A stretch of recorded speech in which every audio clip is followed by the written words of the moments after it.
What's up, everybody? This is Mike Manzer with another Manzer Faust Productions video.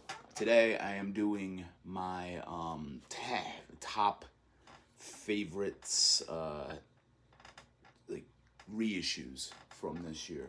So these are a couple of these have been like reissued a bunch of times throughout the years.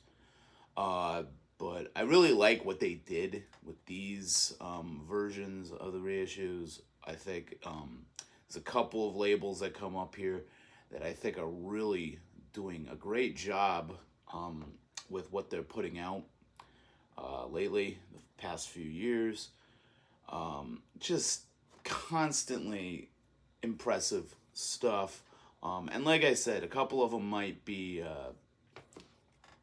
pretty common reissues, stuff that's been reissued quite a few times, but I like having them as a physical copy.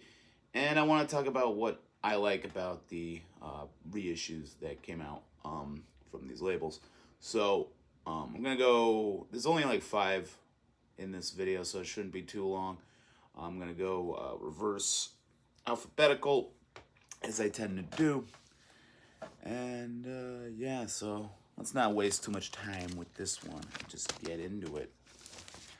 All right, so this is one I've shown off in a previous video back in February. Went to Red Squirrel Records for my birthday. Unlucky for me, it was like the coldest day of the year by far. Got a bunch of stuff. I was really excited to pick this up because this is a record that I've been really hyping up to people for a long time.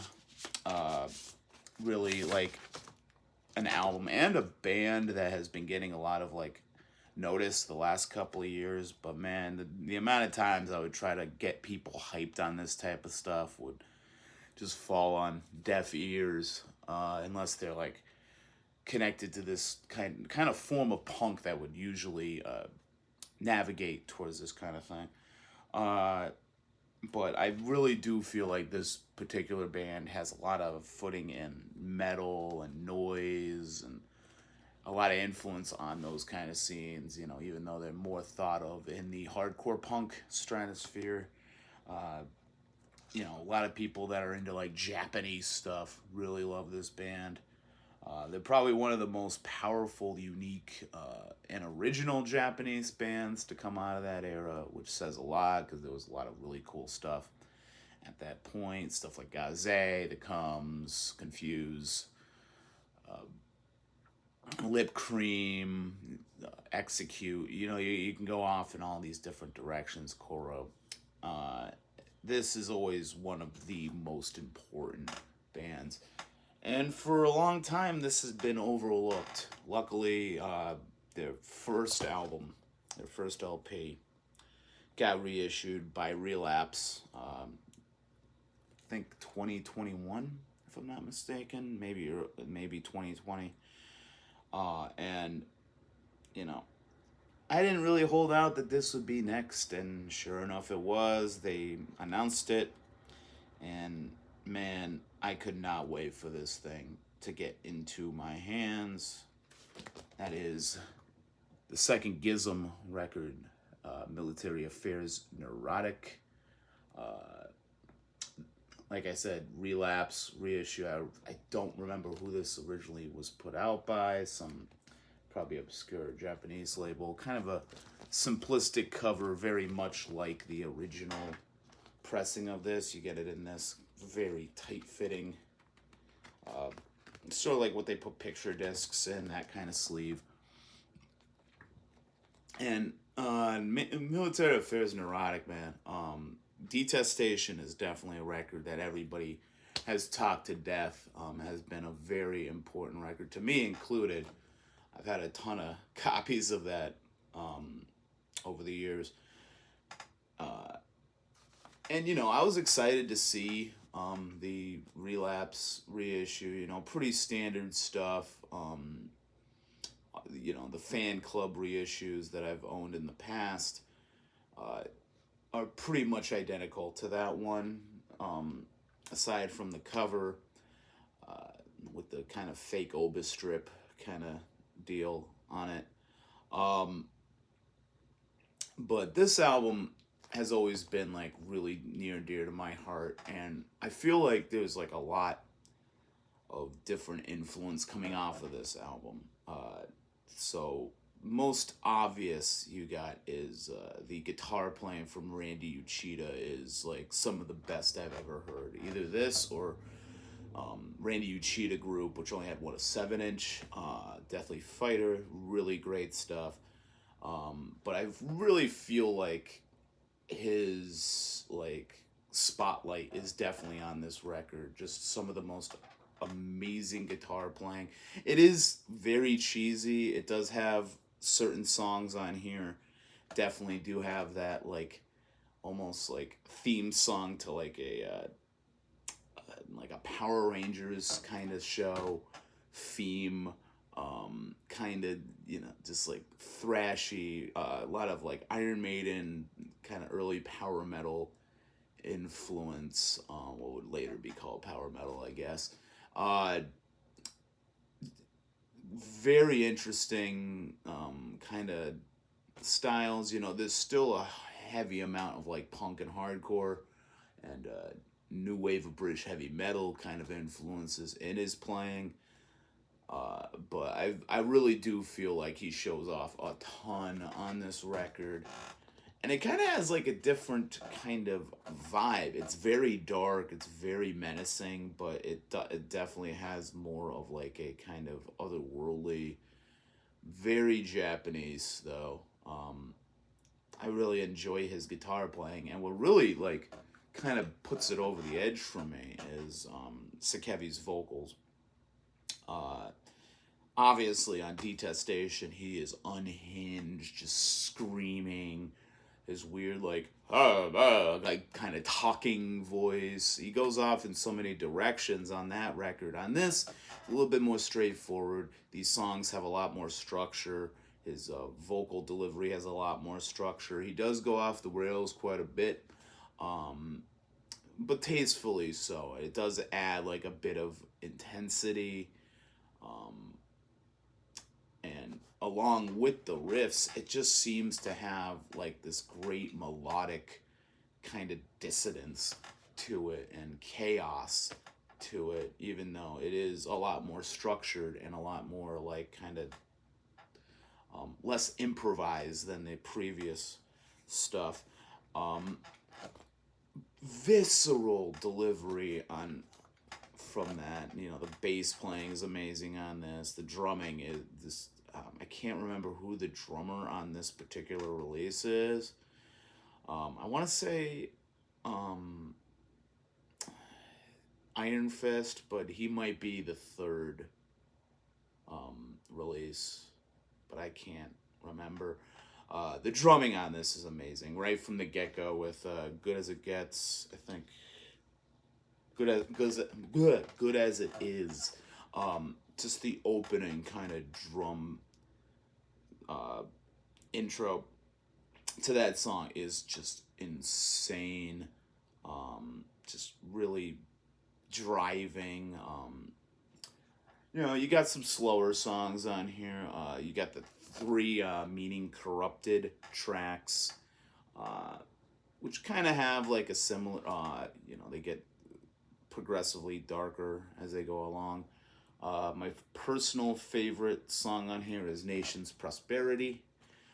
Definitely like a thrasher. You got like a lot of tonal changes. It slows down to this kind of like riff break and then just speeds up. Just an amazing drum work on that song.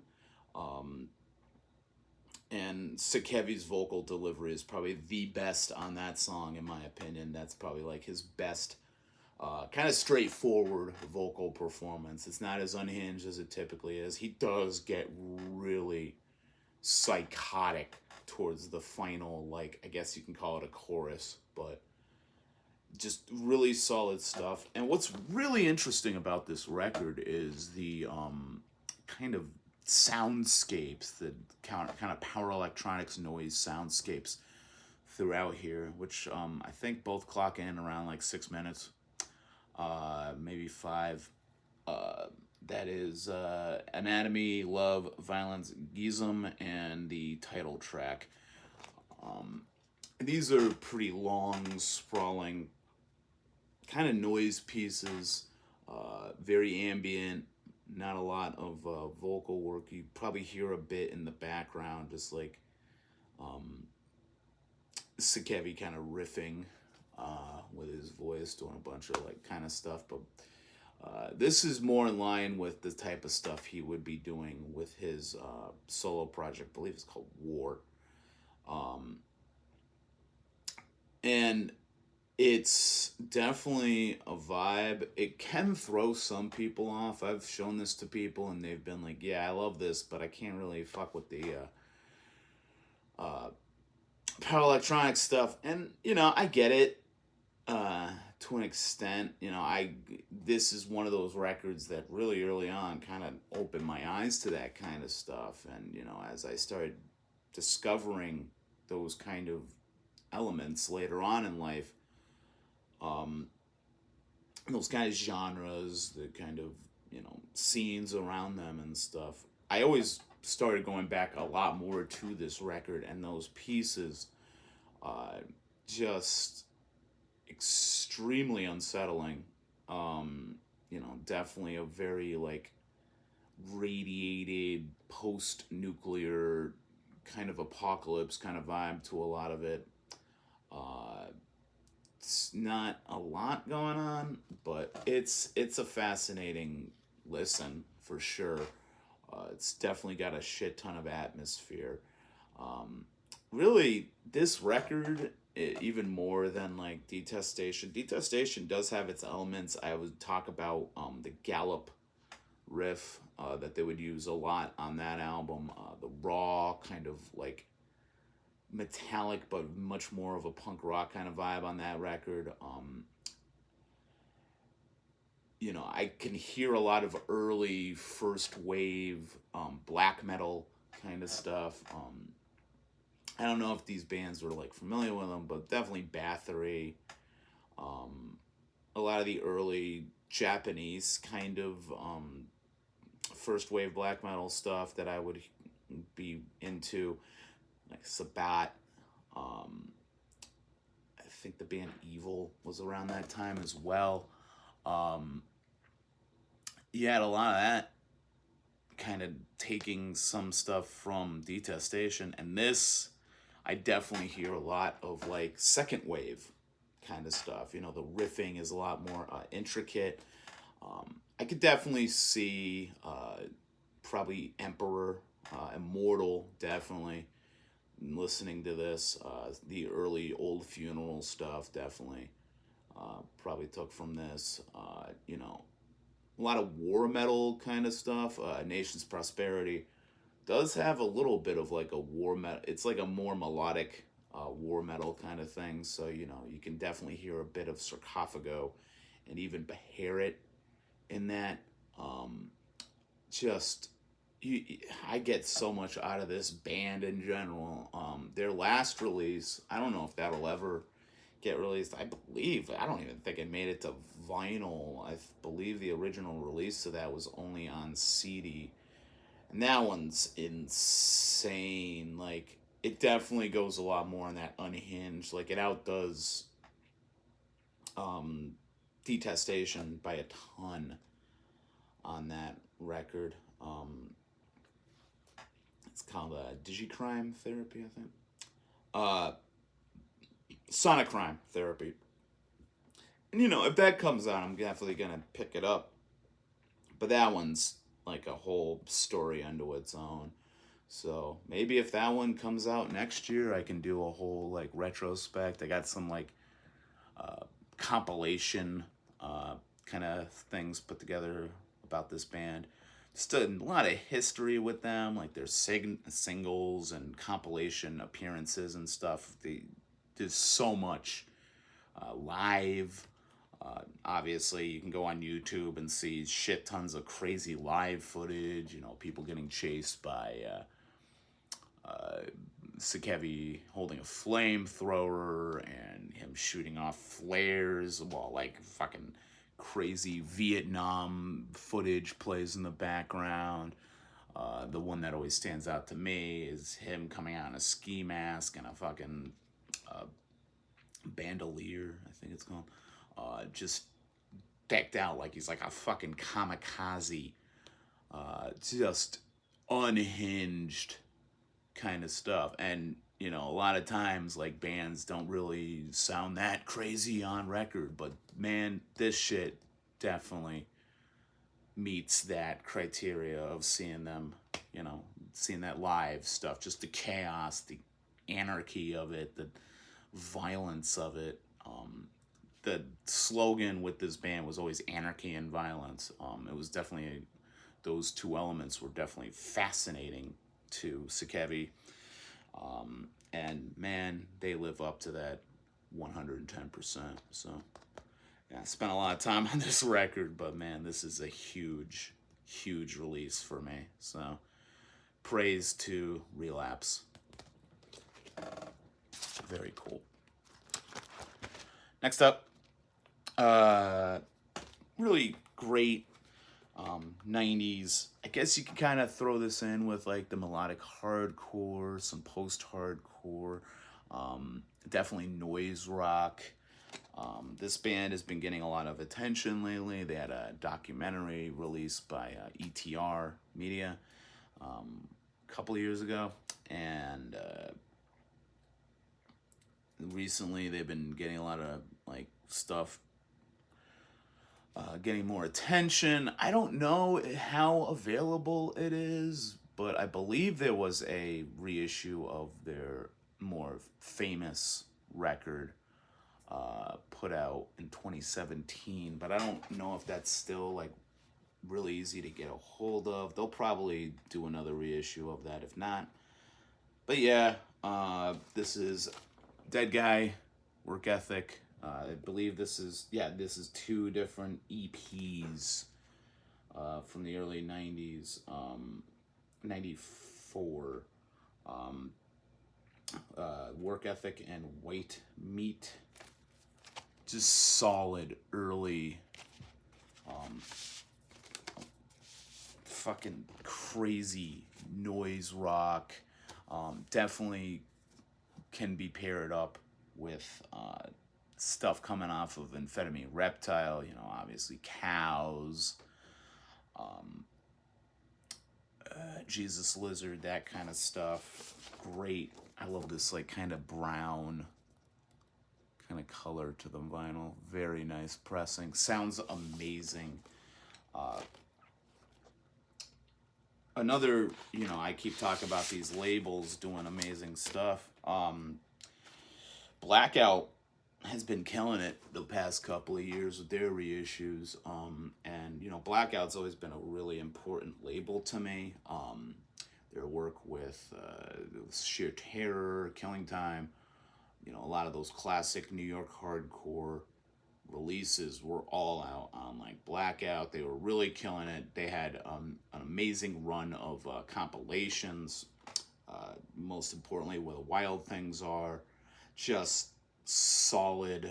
The raw deal tracks on that are amazing.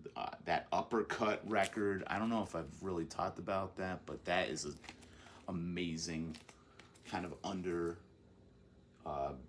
you know, heard record from that time. And, you know, even into the 90s, they were doing some really great stuff. And Deadguy is like some amazing, amazing music. And, you know, you still hear a lot of their influence today. One of the ones I always call out is Intercourse, local band to me. And holy shit, you can hear a lot of like the vocal delivery on these Deadguy records in Intercourse, and how Rick writes his vocal patterns and everything like that. It's just insane.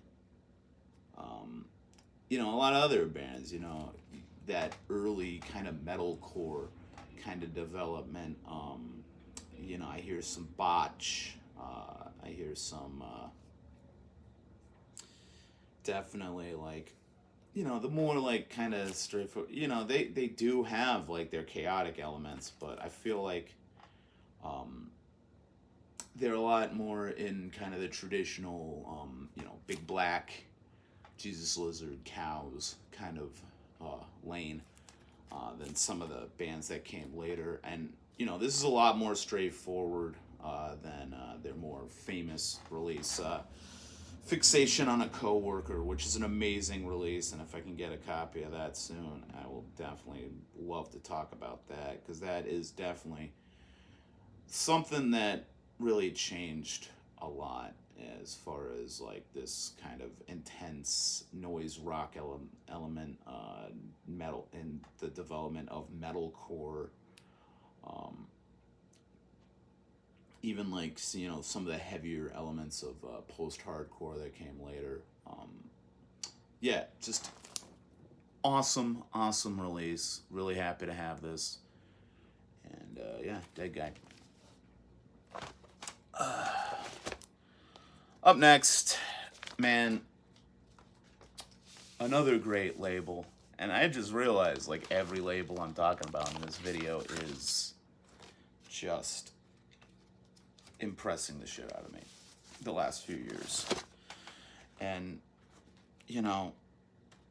that one of the labels, man, that just keeps on bringing out amazing stuff is A389 Recordings. Like their reissues over the last couple of years of all the Chokehold material, just oh my god, Integrity's old stuff. And just a little bit of a side thing, I don't mind the Integrity reissues that came out where they re-recorded the drum tracks with Igor from Sepultura and Cavalera Conspiracy.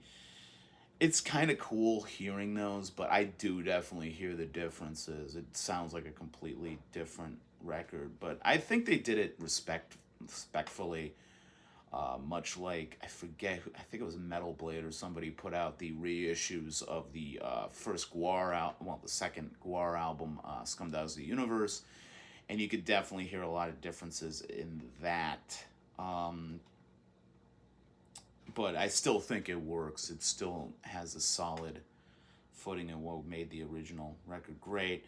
And this is follow-up to a reissue from a couple of years ago. Just a band that never really got a lot of respect, but is very like intensely influential. Everybody knows Blood for Blood and Sheer Terror, Integrity, all those kind of bands. This is a band that I don't think gets the respect that they definitely deserve. Sort of up there with like Maximum Penalty as a band that kind of got overlooked for a long time and is finally getting their due diligence last couple of years. And that is Cold as Life, in memory of Rodney Barger. This is a compilation of their early sort of demo. It's definitely pre Born to Land Hard material with the original, I think it was the vocalist who passed away tragically. Like, definitely this band is like the most like insane. Like, I don't even know if you can how to really put this band. They kind of cover a lot of different elements of the like early 90s kind of hardcore, going more into metalcore kind of vibes, but you can definitely sense their influence on later scenes like Beatdown and even like some slam kind of stuff that more goes toward like the deathcore, hardcore kind of vibe. Just ruthless. Like, Detroit definitely is represented hardcore. This is like some real like gang criminal shit. Like, they live the life, man, and you can tell like this music does not let up at all. Like, just from every note on this thing is just like a fucking punch in the face. This is a lot more raw than like Born to Land Hard, which is an intense, like fucking brutal album, but this is just ruthless. Like, just the vocals on it are just fucking nuts. It's such just an insanely heavy record for its time. I love, like, I'm not really a color vinyl guy. I'll get it. I'll represent when it's a great color, though. I love this kind of marble splatter. This is a double record. I don't know if this is sold out. I would believe it is, because I remember the Born to Land Hard reissue went pretty fast. I'm happy to have this. As usual, shout out to the guys from Archive. Just been killing it on getting me, some fucking grails this year. And this was definitely a huge release. So yeah, if you like stuff like a lot of that early Victory kind of stuff, Blood for Blood, maybe even some like fucking Strife and stuff like that, but there's not a lot of melody on this. I'm gonna warn you, it's like, this is as real and as guttural and as angry as it fucking gets for that kind of stuff. I'd even compare this, different kind of vibe altogether, but definitely the heaviness and the kind of evil vibe to it, the darkness of it definitely calls to mind stuff like fucking Earth Crisis, going into like Destroy the Machines, and definitely Gamora's Season Ends, just these kind of visceral, kind of downer, brutal fucking albums. And even the early Integrity stuff can definitely fall in with this, just relentless, nihilistic, just brutally dark and just unforgiving early metallic hardcore. So yeah, Cold as Life, like one of the greatest things to ever come out of fucking Detroit. Hell yeah, love that shit. I got two more going on a lot longer than I thought I would, which is fun. It's nice to have a big surprise. So this is by far the coolest thing I've gotten this year, as far as like, recent reissues and stuff like that. It's not as cool as Don't Break the Oath, but I've talked about that enough. And it will come up probably at the end of the year, because nothing's gonna beat that. But man, this is such a great release. Again, this is something that has been pretty much, in print from this label for a while, different issues of it and stuff, but this takes the cake. It's such a gorgeous edition of this record, and that is Beherit's Drawing Down the Moon. Just wow, man, this is fucking a masterpiece. This is such a great album. I love Beherit. Early on, to be honest, I'll even fuck with their electronic stuff. I think their demo is just amazing. I feel like this is a very solid fucking band, but they are definitely at their height on this record. Just simple riffs, just incredibly evil atmosphere, anthems all the way through. Solomon's Gate, Nocturnal Evil, The Gates of Nana, Nuclear Girl, like Unholy Pagan Fire, Werewolf Semen and Blood, fucking Summerlands. Like, this thing is just stacked. the vocals are insane. Like you want to talk about like crazy first wave, second wave, early second wave black metal kind of vocal deliveries. Like this is some next level shit. There's obviously a lot of influence on the then burgeoning war metal kind of scene. You know, this definitely can be paired up very well with stuff like Blasphemy, you know, Archgoat later on, also from Finland. I mean, Finland, there cannot be enough said for how important so many of the different like musical scenes and genres and kind of ideas coming out of that country are, to me in particular, just like so much different shit going on there. And Beherit is definitely like top tier as far as like, you know, classic second wave black metal stuff coming out of there. It's just, you cannot fuck with this record. The atmosphere is just insane. It's so driving. It's got sing-along potential. It's just such a jam. And what I really love about this, like this cover is like, I don't know how much you could tell from the video, but this is like some thick ass stock. This is printed on this like this, you know, variation on the cover image of the moon. Just like beautiful, man. It really pops on this edition. But man, what really drives this home is this booklet. Like, you cannot fucking tell me this is not like one of the best like inner booklets.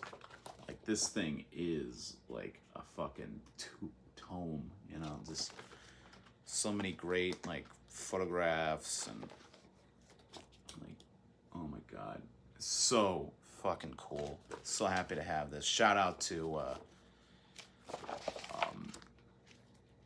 Northern Void for having these, hooking me up. Just so fucking good, so fucking heavy.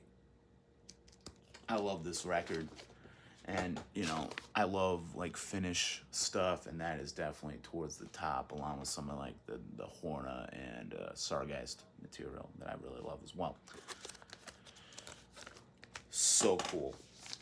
And to end this, going back to Relapse,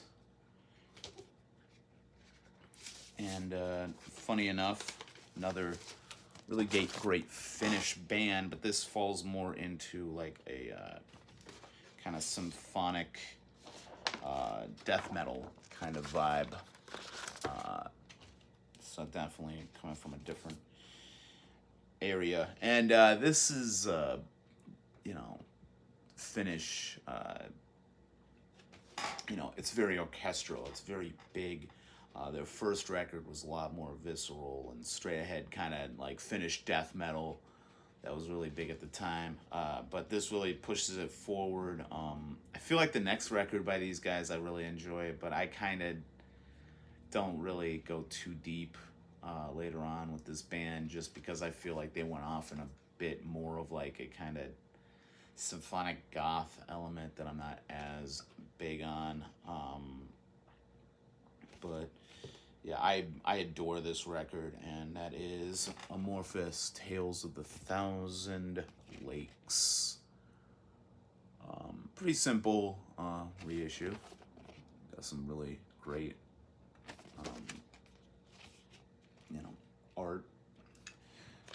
Very nice inner kind of, you know, that beautiful image of a hawk, I guess.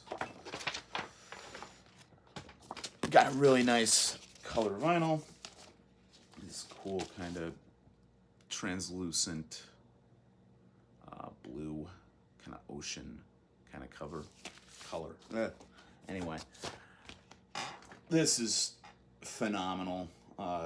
Just such a great atmosphere to this record.